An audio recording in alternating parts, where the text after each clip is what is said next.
மாண்புமிகு நம்முடைய மக்கள் நல்வாழ்வுத்துறை அமைச்சர் அவர்களிடத்தில் இந்த செவிலியர்கள் தொடர்ந்து போராடி வருகிறார்கள். அவர்கள் நம்முடைய கொரோனா காலங்களில் உயிரை காப்பாற்றுகிற மகத்தான பணியை செய்தார்கள்.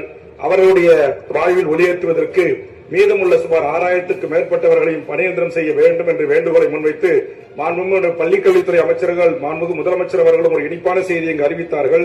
2012ஆம் ஆண்டு முதல் 17 ஆசிரியர்களாக பணியாற்றி வருகின்ற சுமார் 10,000க்கும் மேற்பட்டவர்கள் அவர்களை அழைத்து பேசி அவர்களுடைய கோரிக்கைகளையும் நியாய முறையில் நிறைவேற்றி அவர்களுக்கு பணியந்திரம் வழங்குவதற்குரிய நடவடிக்கைகளை மேற்கொள்ள வேண்டும்.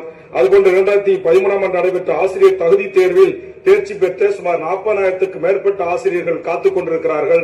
அவர்களையும் அழைத்து பேசி அவர்களுடன் ஒரு சுமூக உடன்படிக்கை ஏற்படுத்தி இவர்கள் எல்லாம் படித்த புரிதல் உள்ள தெளிவு பெற்ற சிந்தனை உள்ள நன்மக்கள்.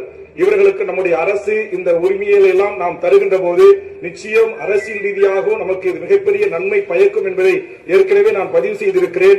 அதுபோன்று 2013 முதல் 24 வரை தகுதி தேர்வுகள் மற்றும் நியமன தேர்வில் தேர்ச்சி எழுதி தேர்ச்சி பெற்று காத்திருக்கும் இடைநிலை ஆசிரியர்கள் தொடர்ந்து போராடி வருகிறார்கள்.